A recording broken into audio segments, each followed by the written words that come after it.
1월 4일 오늘 하나님의 말씀은 누가복음 16장 말씀입니다. 19절로 26절 말씀. 한 부자가 있어 자색 옷과 고운 베옷을 입고 날마다 호화롭게 즐기더라.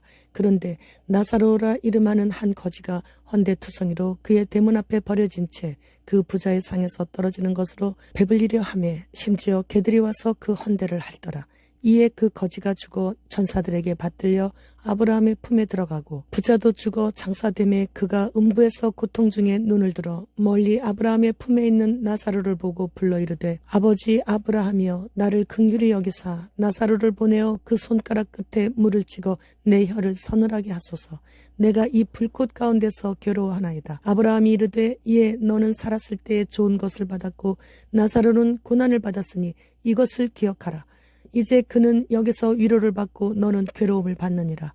그뿐 아니라 너희와 우리 사이에 큰 구렁텅이가 놓여 있어 여기서 너희에게 건너가고자 하되 갈 수 없고 거기서 우리에게 건너올 수도 없게 하였느니라. 본문은 부자와 나사로의 비유입니다.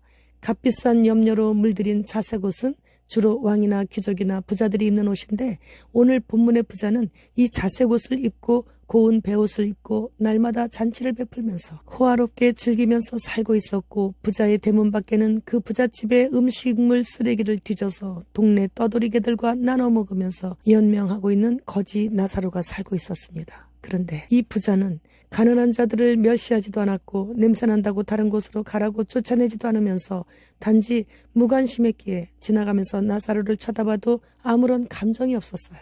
그리고 이 부자는 악하지도 않았고 당시의 모든 사람들이 지켜야 하는 율법도 어기지도 않았고 자기의 일을 하면서 삶을 즐기는 자였습니다. 단지 가난한 자들을 돌보지 않았을 뿐이에요. 그런데 성경에는 이 부자의 이름을 기록하지 않았어요. 그러나 하나님이 도우셨다라는 뜻을 가진 거지 나사로의 이름은 기록해 놓으신 것이에요.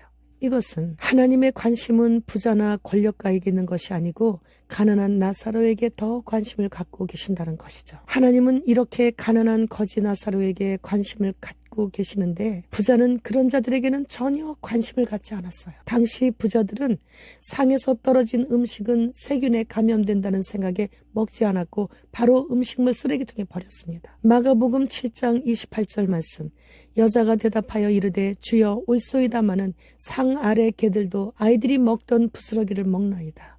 당시의 부자들은 음식을 먹을 때 손을 물로 씻지 않았을 경우 빵을 손바닥으로 문질러서 씻고 버리는 경우가 있었는데 그때 떨어진 부스러기 빵들을 개들이 주워 먹었었죠. 유대인들은 개를 더럽고 불결한 동물로 취급했기에 부자의 집에서 나오는 음식물 쓰레기를 가지고 나사로는 개들과 같이 나눠 먹으면서 살았습니다. 그러니 배를 채울 수가 없었던 것이죠. 그렇기에 지나가는 행인들이 간간히 던져주는 빵을 먹으면서 연명하다 보니 피부병까지 생겨서 진물이 나서 개들까지 그 진물을 핥아줄 정도로 눈뜨고 볼 수가 없을 정도의 열악한 짧은 한평생을 살다가 갔습니다. 어느 누구도 그의 장례를 정식으로 치러줄 사람도 없이 쓰레기 더미에서 그렇게 쓸쓸히 죽음을 맞았습니다. 영원이란 시간에 비유하면 인생의 날수는 초미세먼지보다 더 작은 날수인데 초미세먼지보다 더 짧은 인생을 그렇게 힘겹게 살다가 아무도 찾아주지 않는 쓰레기 더미를 붙잡고 비참하게 죽어서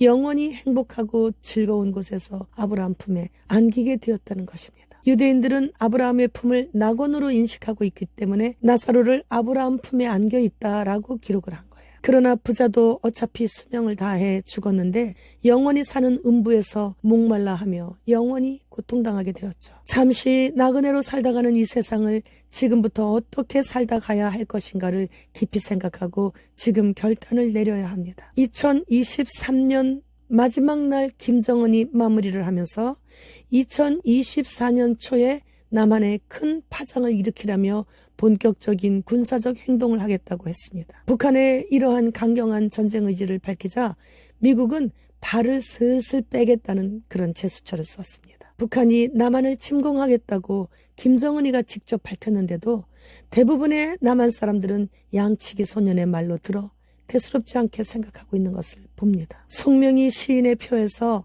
북한의 도발이 시작되고 잠시 후에 휴거가 있다고 말했어요. 북한이 발표한 대로 올해 초에 전쟁을 일으킨다면 이 땅에서 이사갈 날이 무척 가까워졌다는 것이죠. 이스라엘이 레바논 수도 베이루트를 공격함으로 하마스 전체 서열 3위의 부국장이 사망했습니다. 그러자 하마스는 휴전 없다고 보복하겠다고 하고 이라는 이번 공격은 암살이라고 그래서 강력한 저항을 하겠다고 합니다. 중동 전쟁이 확전되면 북한은 반드시 움직입니다. 주님 지금 오십니다. 마라나타.